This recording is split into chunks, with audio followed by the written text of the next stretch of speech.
Hello friends, welcome to Thangam channel. இன்றைக்கி நம்ம சேனலில் நம்ம ஒரு வாழைக்காய் வறுவல் தான் பார்க்க போகிறோம். இது ரொம்ப சூப்பராக மொறுமொறுன்னு இருக்கும். வாங்க செஞ்சு பார்க்கலாம். ஒரு வாழைக்காய், அந்த வாழைக்காயில் பொரிச்சு போடுறதுக்கு பூண்டு, கருவேப்பிலை, இதில் நல்லா பொரிச்சதுக்கப்புறமா இதில் போடுறதுக்கு தேவையான அளவு ஒரு தேக்கரண்டி மஞ்சத்தூள், ஒரு ஸ்பூன் மிளகாத்தூள், பெருங்காயத்தூள், தேவையான அளவு உப்பு நீங்கள் கொஞ்சம் குறைச்சி போட்டுக்கோங்க அந்த பொரியல் போட்டு கிளறும்போது. வாழைக்காயை நல்லா கழுவி தோல் சீப்பினதுக்கப்புறமா நல்லா வட்ட வடிவமாக ரொம்ப மெல்லிசாக வெட்டி எடுத்துக்கணுங்க. ஏன்னா வாழைக்காயை நம்ம எவ்வளோ அளவுக்கு மெல்லிசாக வெட்டி எடுக்கிறோமோ அதுதாங்க நம்ம வாழைக்காய் வறுவலுக்கு ரொம்ப நல்ல ஸ்கிரிப்பியாக மொறுமொறுன்னு வரும். நான் ஏற்கனவே ஒரு தடவை மிஸ்டேக் பண்ணிட்டேன். வாழைக்காயை தடிமனாக வெட்டி எடுத்ததுனால எனக்கு வாழைக்காய் வறுவல் ஸ்கிரிப் இல்லாமல் போயிடுச்சு. நீங்கள் அந்த தப்பை பண்ணிடாதீங்க. பாருங்கள், எந்த அளவுக்கு மெல்லிசாக வெட்டி எடுக்கணுமோ அந்தளவுக்கு மெல்லிசாக வெட்டணுங்க. இப்போ நம்ம எடுத்து வச்ச பூண்டை நல்லா தட்டி வச்சுக்கலாங்க. கருவேப்பிலையை கழுவி வச்சிடலாம். ஓகே,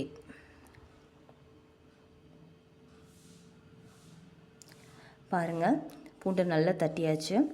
இப்போ வானலில் எண்ணெய் சட்டி வச்சு அதில் தேவையான அளவு எண்ணெய் ஊற்றி நம்ம ஏற்கனவே வெட்டி வச்சுருக்க வாழைக்காயை எண்ணெய் கொதிச்சதுக்கப்புறமா அந்த வாழைக்காயை போட்டு நல்லா வறுக்கலாங்க.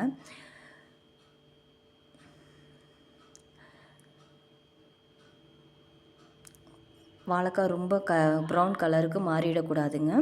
கொஞ்சம் கோல்டன் ப்ரௌன் கலராக வரணுங்க. ஏன்னா ரொம்ப ப்ரௌன் கலருக்கு மாறிடுச்சுன்னா வாழைக்காய் கசப்பு தட்டிடும். நம்ம அது எவ்வளோ தான் அந்த மசாலா போட்டாலும் அந்த கசப்பு தன்மை இருக்குங்க.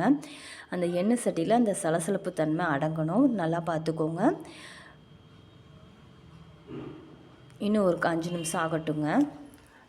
5 நிமிஷம் கழித்து வாழைக்காயை எடுக்கலாங்க. அப்போ உங்களுக்கு கலர் தெரியும் பாருங்கள், நான் காமிக்கிறேன். வாழைக்காய் வந்து கரண்டியில் எடுக்கும்போது பேப்பர் மாதிரி தெரியணும். அப்போ தாங்க நல்லாயிருக்கும் வறுவலுக்கு.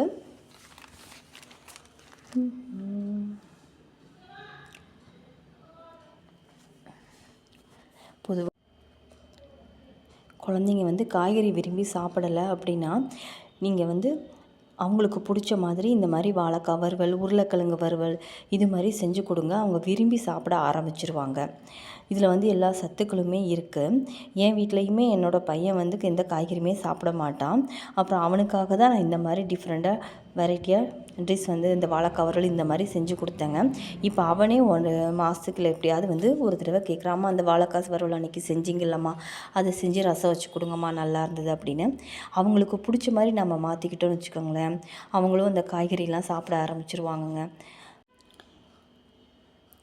வாங்க, வாழைக்காய் நல்லா பொன்னிறமாக வறுத்தாச்சுங்க.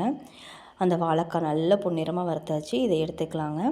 வாழைக்காயை நல்லா எடுத்துகிட்டு ஒரு பிளேட்டில் மாற்றிக்கலாங்க. இப்போ இந்த எண்ணெயில் நம்ம ஏற்கனவே தட்டி வச்சுருந்தோம் இல்லைங்க, பூண்டு, கருவேப்பிலை, அதை போட்டு நல்லா ஃப்ரை பண்ணி எடுத்துக்கலாங்க. நல்லா இந்த பூண்டு வந்து கோல்டன் ப்ரௌன் கலர் நல்ல கலராக வரணுங்க. நல்ல ஒரு கலராக இருக்கணும். உங்களுக்கு தெரியும், நீங்கள் பொரித்து எடுக்கும்போதே உங்களுக்கு தெரியும் அந்த பூண்டோட ஃப்ளேவர் நல்லாயிருக்கும், ஸ்மெல்லும் நல்லாயிருக்கும். பாருங்கள்,